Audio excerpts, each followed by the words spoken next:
বাংলাদেশের উত্তরে লাল জল, সবুজ জলছায়া আর জীববৈচিত্র্যের ঠিকানা এই হাওর দর্শনার্থীদের জন্য এক আকর্ষণীয় ভ্রমণ স্পট। প্রশ্ন হলো, এই হাওর ভ্রমণ স্পট নাকি সংরক্ষিত এলাকা? হ্যাঁ, 2000 সালে বাংলাদেশ সরকার টাঙ্গর হাওরকে রামসার সাইট ঘোষণা করে, অর্থাৎ এটি আন্তর্জাতিকভাবে গুরুত্বপূর্ণ জলাভূমি হিসেবে স্বীকৃতি পায়। লক্ষ্য এখানকার অমূল্য জীববৈচিত্র্য সংরক্ষণ। তবে হাওরটির অস্তিত্ব আজ হুমকির মুখে। প্রায় 10,000 হেক্টর বিস্তৃত টাঙ্গর হাওর বাংলাদেশের অন্যতম গুরুত্বপূর্ণ জলাভূমি। টাঙ্গর হাওরে প্রায় 140 প্রজাতির মাছ, 12 প্রজাতির ব্যাঙ, 15 প্রজাতির সরীসৃপ, 10 প্রজাতির স্তন্যপায়ী প্রাণী এবং 200-র বেশি প্রজাতির পাখির দেখা মেলে। তাছাড়া শীতকালে এখানে আসে হাজার হাজার অতিথি পাখি, বড় রাজহাঁস, বেগুনি চিল, কালো মাখা বক, চিত্রাহাঁস সহ নানা বিরল প্রজাতির পাখি।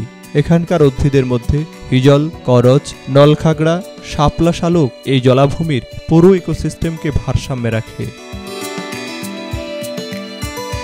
বিপরীতে যেভাবে টাঙ্গর হাওর দর্শনীয় স্থানে পরিণত হয়েছে তা আনন্দদায়ক হলেও এর নেতিবাচক দিকও স্পষ্ট।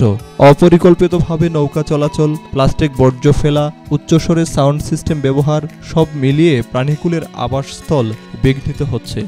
ইকোট্যুরিজমের নামে আসলে প্রকৃতি ক্ষতিগ্রস্ত হচ্ছে, নষ্ট হচ্ছে হাওরের শান্ত পরিবেশ।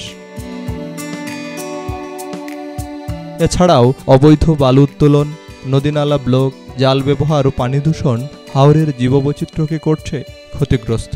এমনকি জলস্তর হ্রাস পাচ্ছে, যা মাছ ও জলজ উদ্ভিদের জন্য খুবই বিপজ্জনক। টাঙ্গর হাওরের জন্য এই ক্ষতিকর কার্যক্রম অবিলম্বে বন্ধ না হলে মাছ, পাখি এবং স্থানীয় মানুষ সবাই ক্ষতিগ্রস্ত হবে। যদিও স্থানীয় জাতীয় উদ্যোগে কমিউনিটি বেসড কনজারভেশন অর্থাৎ হাওরের পরিবেশ বান্ধব ব্যবস্থাপনা, মৎস্য আরোহণের নিয়ন্ত্রণ ও সচেতনতা বৃদ্ধির মাধ্যমে এই জীববৈচিত্র্য রক্ষার জন্য কাজ করছে, তবে তা পর্যাপ্ত নয়। সত্য সরকার, বি নিউজ 24, ঢাকা।